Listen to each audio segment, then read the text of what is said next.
You get good news and immediately start waiting for the catch. A relationship is going well and part of you is already preparing for how it ends.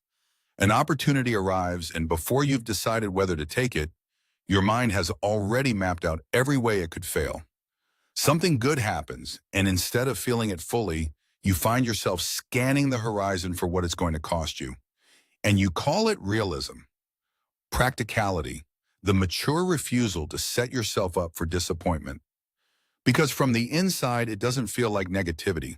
It feels like preparation, like the only sensible response to a world that has demonstrated more than once that good things don't always last. That framing is understandable. It's also worth examining carefully, because the research on chronic negative expectation doesn't describe it as realism. It describes it as a symptom. The brain has a threat detection system whose entire purpose is to anticipate bad outcomes before they arrive.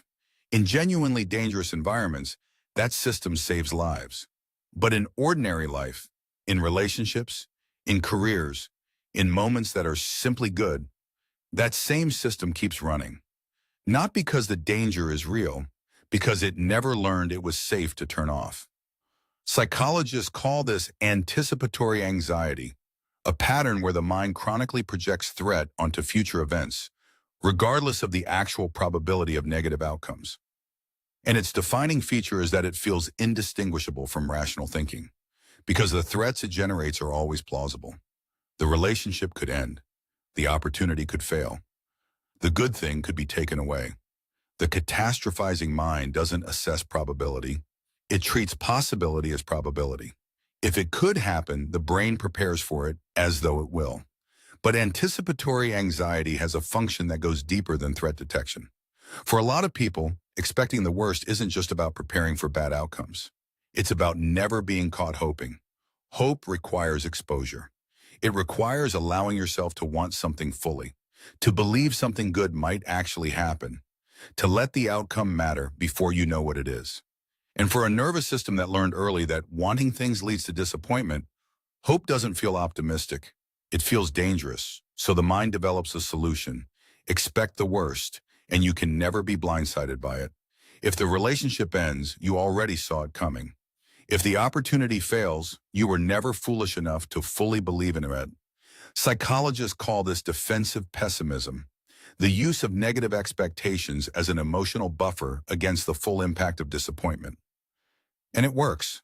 The person who never fully hopes is never fully devastated. And so the system gets quietly reinforced as reasonable. But here's what it costs over time. Every good thing gets experienced at half volume. Every relationship carries a preloaded exit strategy. Every success gets qualified before it's fully felt. Because you can't selectively mute the bad without muting the good at the same volume. The emotional floor that keeps you from being devastated is the same floor that keeps you from being fully alive to the things worth being alive to. So here's the question worth sitting with. The last time something genuinely good happened, how long did you let yourself feel it before the scanning started? That gap is the cost of the system, measured in real time, in your own life. Bad things sometimes happen, but pre-grieving the good ones before they're gone isn't realism. It's the only thing standing between you and actually feeling your own life.